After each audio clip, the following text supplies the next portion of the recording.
ममैवांशो जीवलोके जीवभूतः सनातनः मनःषष्ठानींद्रियाणी प्रकृतिस्थानी कर्षती. अर्थात बद्ध जगातील जीव हे माझे सनातन अंश आहेत. बद्ध जीवनामुळे ते मनासहित 6 इंद्रियांशी कठीण संघर्ष करीत आहेत. या श्लोकात जीवाचे स्वरूप स्पष्टपणे सांगण्यात आले आहे. जीव हे भगवंताचे सनातन अंश आहेत. असे नाही की बद्धावस्थेमध्ये जीव व्यक्तित्व धारण करतो आणि मुक्त झाल्यावर तो भगवंताशी एकरूप होतो. जीव हे सनातन काळासाठी अंशच आहेत. जीव हे भगवंताचे अंश असल्या कारणाने त्यांच्यामध्ये भगवंताचे गुणही अंशरूपाने असतात. या गुणांपैकी स्वातंत्र्य हा एक गुण आहे. प्रत्येक जीवात्म्याला स्वतःचे वैयक्तिक स्वरूप आणि आंशिक स्वातंत्र्य आहे. या स्वातंत्र्याचा दुरुपयोग केल्याने जीव बद्ध होतो आणि स्वातंत्र्याचा योग्य उपयोग केल्याने तो सदैव मुक्त राहतो. मुक्तावस्थेमध्ये तो या भौतिक बद्ध जीवनातून मुक्त असतो आणि भगवंताच्या दिव्य सेवेमध्ये संलग्न झालेला असतो. बद्ध जीवनामध्ये त्याच्यावर त्रिगुणांचे वर्चस्व असते आणि यामुळे त्याला दिव्य प्रेममयी भगवत सेवेचे विस्मरण झालेले असते.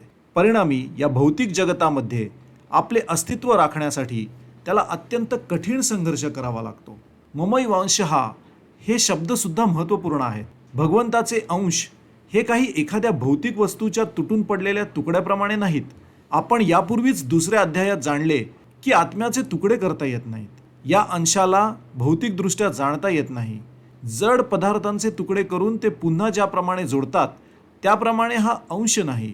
ही संकल्पना या ठिकाणी लागू होत नाही, कारण श्लोकामध्ये सनातनः हा शब्द योजलेला आहे. हा अंश शाश्वत आहे. दुसऱ्या अध्यायाच्या प्रारंभी असेही सांगण्यात आले आहे की प्रत्येक देहामध्ये भगवंताचा अंश उपस्थित आहे. जेव्हा हा अंश शारीरिक बंधनातून मुक्त होतो तेव्हा तो आध्यात्मिक विश्वातील एखाद्या वैकुंठ लोकामध्ये आपले मूळ आध्यात्मिक शरीर प्राप्त करतो आणि भगवंताच्या सानिध्याचा उपभोग घेतो. तथापि या श्लोकावरून जाणले पाहिजे की ज्याप्रमाणे सोन्याचे कण हे देखील सोनेच असते, त्याचप्रमाणे जीव हे भगवंतांचे अंश असल्या कारणाने गुणात्मकदृष्ट्या भगवंता समानच आहेत. The living entities in this conditioned world are my eternal fragmental parts. Due to conditioned life, they are struggling very hard with the 6 senses which include the mind. In this verse, the identity of the living being is clearly given. The living entity is the fragmental part and parcel of the Supreme Lord eternally. It is not that he assumes individuality in his conditional life and in his liberated state becomes one with the Supreme Lord. He is eternally fragmented. As fragmental parts and parcels of the Supreme Lord, the living entities also have fragmental portions of his qualities, of which independence is one. Every living entity, as an individual soul, has his personal individuality and a minute form of independence.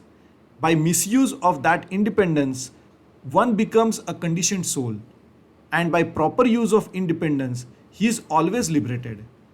In either case, he is qualitatively eternal as the Supreme Lord is. In his liberated state, he is freed from this material condition and he is under the engagement of transcendental service unto the Lord. In his conditioned life, he is dominated by the material modes of nature and he forgets the transcendental loving service of the Lord. As a result, he has to struggle very hard to maintain his existence in the material world. The words Mamaivansho are also very significant. The fragmental portion of the Supreme Lord is not like some material broken part. We have already understood in the 2nd chapter that the spirit cannot be cut into pieces. This fragment is not materially conceived. It is not like matter which can be cut into pieces and joined together again.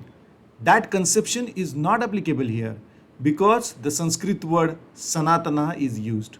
The fragmental portion is eternal. It is also stated in the beginning of the 2nd chapter that in each and every individual body, the fragmental portion of the Supreme Lord is present. That fragmental portion, when liberated from the bodily entanglement, revives its original spiritual body in the spiritual sky, in a spiritual planet, and enjoys association with the Supreme Lord. It is, however, understood here that the living entity, being the fragmental part and parcel of Supreme Lord, is qualitatively one with the Lord, just as the parts and parcels of gold are also gold.